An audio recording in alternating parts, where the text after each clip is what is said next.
तो यहाँ पर रूल्स ऑफ लिमिट देखते हैं अब। तो रूल्स ऑफ लिमिट क्या है, यदि देखो आपको ऐसे दे रखा हो limit x tending to a f of x है, इसकी कुछ फाइनाइट वैल्यू दे रखी है, इस लिमिट की मान लो एल है।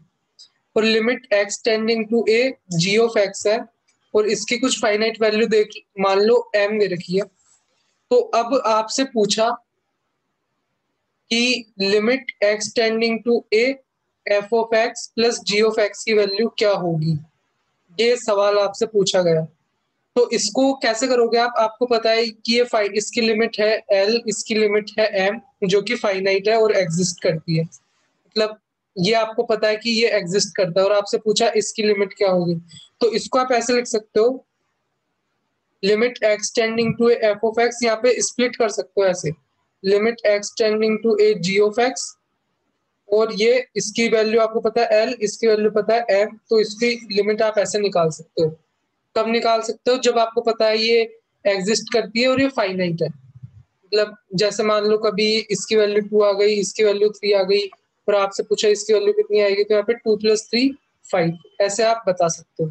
वैसे ही यहाँ माइनस साइन हो, तो इधर भी यहाँ एल प्लस एम की जगह एल माइनस एम आ जाएगा, और यहाँ माइनस हो जाएगा। तो इस तरीके से ये कर सकता है। आपको मान लो प्रोडक्ट दे रखा हो, आपसे पूछा limit x tending to a f और जी, ये फंक्शन है, ये पूरा एक फंक्शन है, और उसको एक्स के ऊपर अप्लाई किया है, तो इसकी लिमिट क्या होगी। तो यहाँ पे क्या करना पड़ेगा, limit x tending to a f of x आप निकालो अलग से, limit x tending to a g of x अलग से निकालो, और यहाँ पे दोनों को मल्टीप्लाई कर दो, तो ये उसका आंसर आ जाएगा। तो ये मतलब सम की और प्रोडक्ट की थी। तो मैं इस पे क्वेश्चन लेता हूँ, फिर आपके अच्छे तरीके से समझ में आएगा। तो आपको दे रखा है मान लो limit x tending to a f of x plus g of x, इसकी वैल्यू 2 दे रखी है, limit x tending to a f of x minus g of x, इसकी वैल्यू 1 दे रखी है, और आपसे पूछा limit x tending to a f of x multiply by g of x की वैल्यू बताओ। तो जो इसकी वैल्यू होगी वो क्या होगी, तो सबसे पहले यहाँ पर इसको ऐसे लिख सकते हैं, limit x tending to a f of x plus limit x tending to a g of x is equal to 2 limit x tending to a, यहाँ पर ये एफ ऑफ एक्स, और ये limit x tending to a यहाँ पर जी of x, यहाँ पे दोनों को ऐड करोगे तो limit x tending to a f of x की वैल्यू 3/2 आएगी, और limit x tending to a g of x की वैल्यू यहाँ पे हाफ आएगी।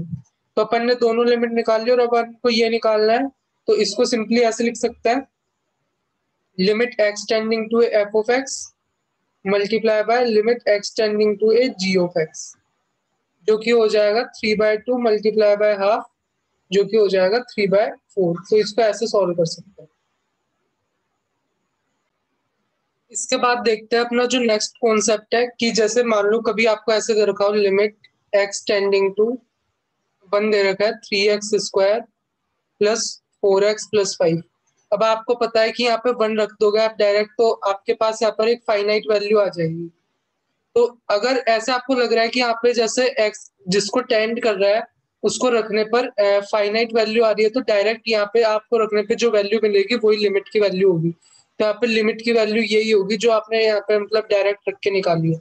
वैसे तो अपन देखते हैं 1 माइनस 1 प्लस, वैसे चेक करता है तो अपन, और कभी देखता है कि कभी मतलब इनफाइनाइट वगैरह, कभी जैसे 1/0 इनफाइनाइट आ जाता है, या वैसे केसेस में तो अपन को ऐसे चेक करके देखना पड़ता है।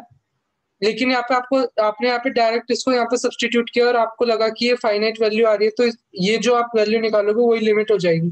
जैसे limit x tending to 2 x² - 4 divided by x² + 3, यहाँ पे रखोगे डायरेक्ट ये 4 - 4 डिवाइडेड बाय 2 + 3, तो 0 आ गया। तो ये 0 ही आपकी लिमिट हो गई, क्योंकि ये फाइनाइट वैल्यू आ रही है, आपने डायरेक्ट रख के देख लिया।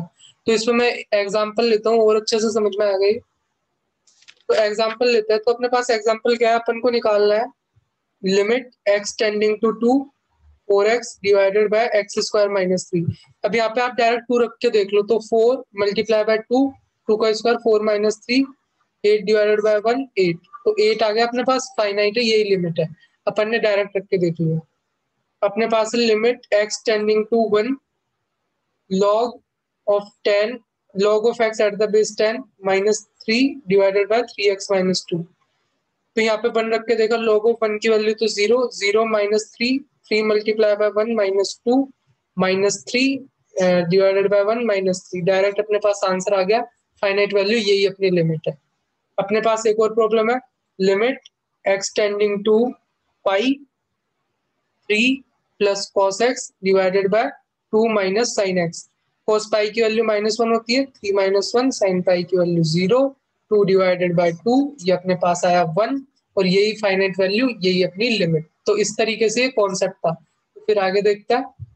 तो फिर नेक्स्ट प्रॉब्लम, तो उसके बाद पहले वो जो नेक्स्ट प्रॉब्लम बता रहा हूँ उससे पहले कॉन्सेप्ट देख लेते हैं। वही जो अपन ने शुरू में प्लस माइनस और मल्टीप्लिकेशन का था, वैसे ही ये एक और limit x tending to a f of x की पावर जी ऑफ एक्स दे रखी है। ऐसे बहुत सारे कॉन्सेप्ट है, वो जब आप आगे इसको एक्सप्लोर करोगे इस टॉपिक को तो और पता चलेगा आपको। तो इसको निकालने के लिए क्या करता है, तो लिमिट यहाँ पे x tending to a f of x, और इसकी पावर होती है limit x tending to a g of x.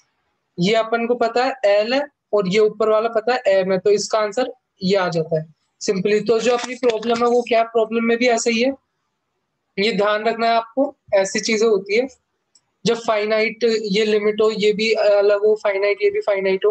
अभी जैसे पता चलेगा 2 minus x x square plus 2x minus 3 divided by x minus 1, ये निकालना है। अभी मैंने बताते हैं यहाँ पे 0 रखने पर आपको पता चल रहा है कि ये 0 प्लस 4 और 2 माइनस 0 फाइनाइट आ रहा है, तो ये इसकी लिमिट है, यही अपनी वो l की वैल्यू है जो अपन को निकालनी है। यहाँ पे 0 रखने पर क्या आ रहा है, 0 plus 0 minus 3 divided by 0 minus 1 3, यही अपनी लिमिट है m की वैल्यू।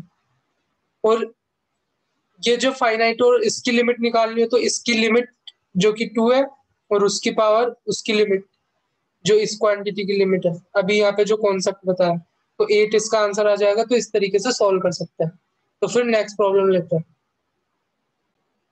तो नेक्स्ट प्रॉब्लम में अपने पास अपन को फाइंड आउट करना है limit x tending to infinity sine of x divided by x।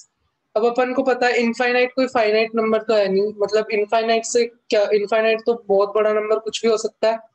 तो यहाँ पे लेकिन अपन को पता है जो साइन एक्स है वो -1 से 1 के बीच में लाई करता है,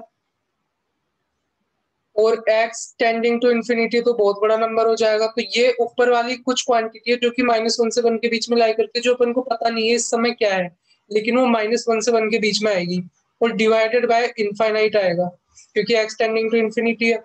तो यहाँ पे मतलब कुछ finite quantity divided by infinite तो जीरो को ही टेंड करेगा, तो इस लिमिट की वैल्यू जीरो होती है, ये ध्यान रखना है।